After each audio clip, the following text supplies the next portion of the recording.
So students, we have discussed about primary screening, various techniques of primary screening like crowded plate technique, oxanographic technique, enrichment culture technique using indicator dye to isolate different kinds of microorganisms, those which can produce antibiotics, those which can produce growth factors, those which can produce substances like enzymes, and those which can produce organic acid or amines. So with the help of primary screening, primary screening helps in the detection and isolation of microorganisms from natural resources which have a potential for producing some kind of industrially important product which has some commercial importance. Okay, so with the help of primary screening, we can just isolate and detect the organism that has the ability to produce some kind of fermentation product. But this primary screening technique does not give us any information regarding the physical chemical properties of the organism, the yield that will be obtained, the product that is formed is new or old, or any details regarding the organism producing a desirable product is not obtained by primary screening, and hence it is necessary that primary screening should always be followed by secondary screening. Okay, so secondary screening provides us a broad range of information, okay, pertaining to various abilities of the organism. Okay, the ability or potentiality of the organism to produce any metabolite that is used as an industrial organism, the quality of the product, the yield of the product, the type of fermentation that we have to use, and whether the organism should be retained for industrial fermentation or whether it should be eliminated. Okay, so all these information are not provided by primary screening, and hence primary screening is always followed by secondary screening. So why do we do secondary screening? First of all, to find out whether the product that is formed by the organism that we have isolated by primary screening forms certain product, whether that product formed is a new product or an old one. If it is a new product, it is more desirable. So first thing. Second thing, with the help of secondary screening, we come to know what is the yield of the product. Okay, what is the quantity of the product that can be produced by the newly isolated organism. Then thirdly, what are the physical requirements of the organism for growth, physical as well as nutritional requirement of the isolated microorganism can be detected by secondary screening, like at what pH the organism grows, what is the temperature requirement of the organism, what should be the aeration rate as far as fermentative production is concerned, what are the different growth factors that are required by the organism to grow. Then secondary screening also helps us to know whether the newly isolated organism is genetically stable or not, because during the course of fermentation microorganisms can undergo mutation. So genetic stability of the organism can also be determined by secondary screening. Then what happens, sometimes an organism produces a product, but at the same time it has the ability to chemically alter the product that is produced. Say for example, if we are using an organism to produce amino acids, right, and if the same organism produces decarboxylase enzyme, then what the enzyme will do? The enzyme will remove CO2 group because it is a decarboxylase enzyme. It will remove CO2 group from the product. That means it will remove CO2 group from the amino acid that is produced by the organism, and amino acid will be then converted into some other product like amines, right? That is why we need to know whether the organism has the ability to destroy or chemically alter the product that is formed because of the adaptive enzymes possessed by the organism. Right. So secondary screening tells us regarding this ability also. Then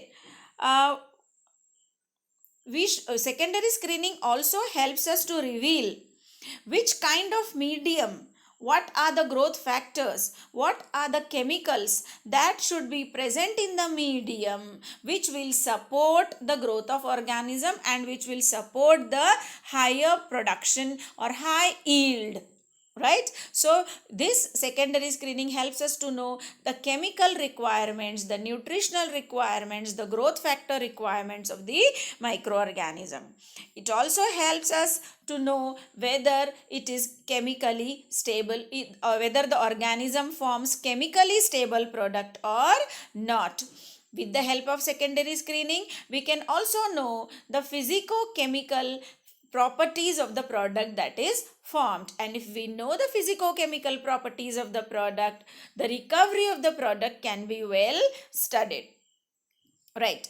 Then secondary screening also helps us to know whether the product that is produced by the newly isolated organism is toxic or not. Say for example, if we are producing any therapeutic product like antibiotic, then antibiotics are used for human and animal consumption, and hence we should know whether the product is toxic to humans or animals or plants or not.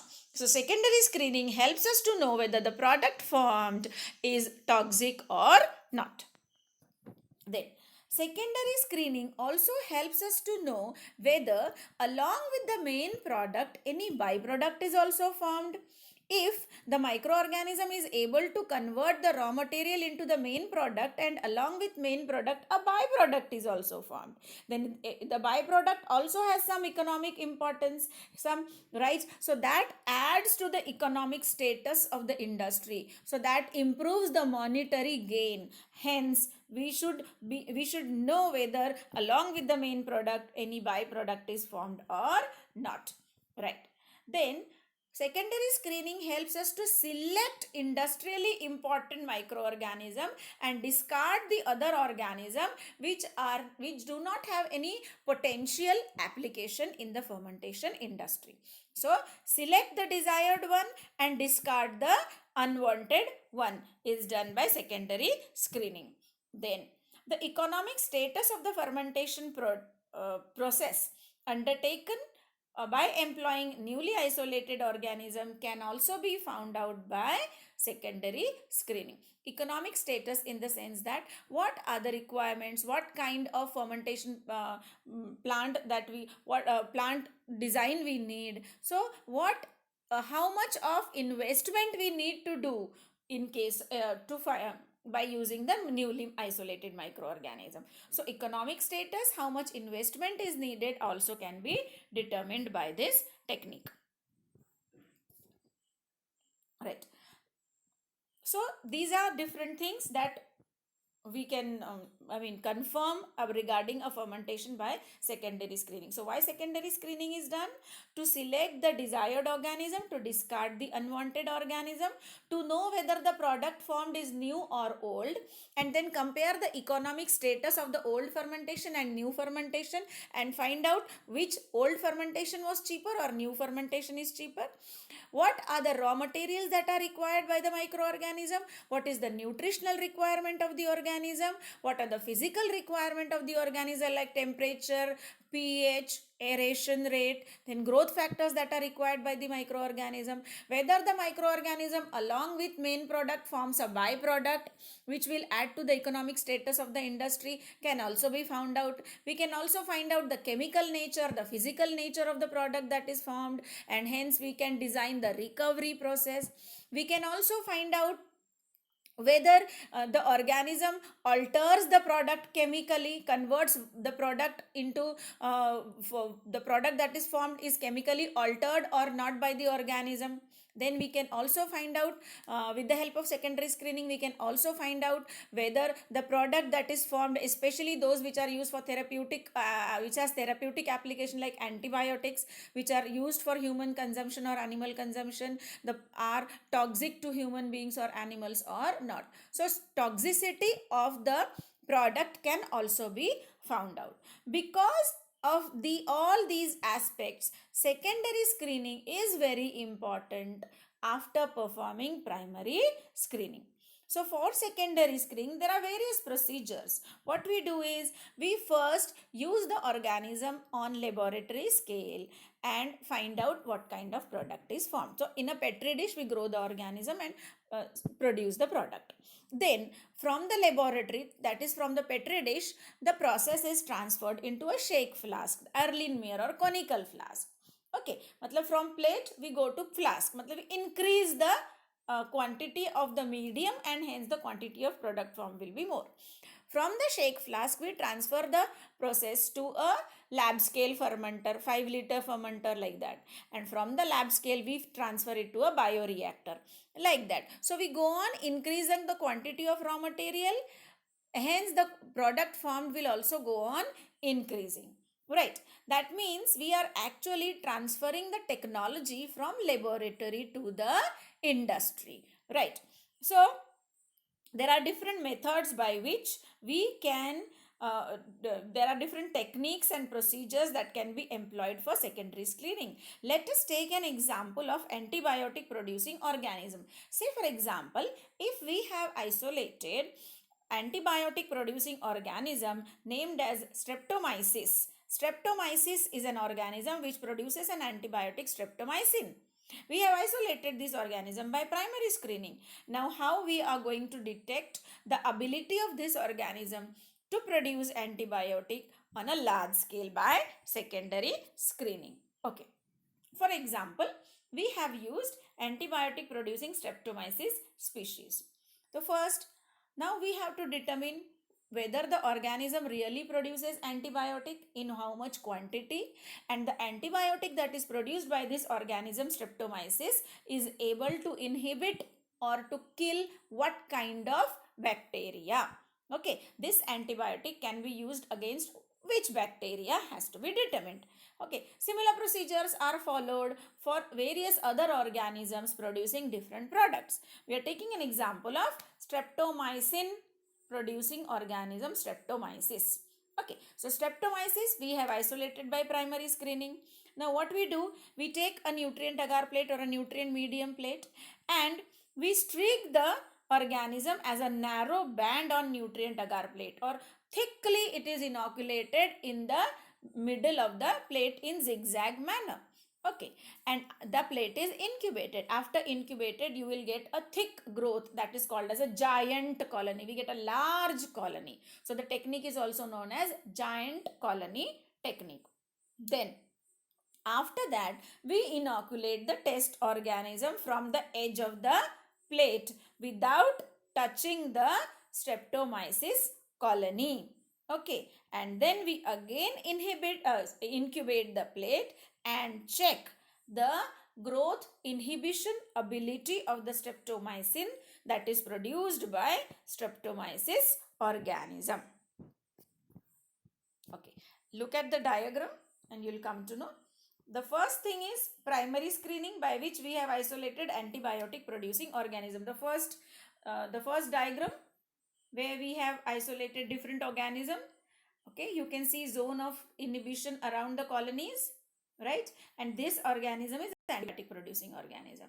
Now we are going for secondary screening. We inoculate the organism in a very thick band in the center or on one side, and a large colony, orange color colony, you can see a large colony is produced, and hence the technique is named as giant colony technique. So streptomyces is inoculated and you can see an orange color large colony.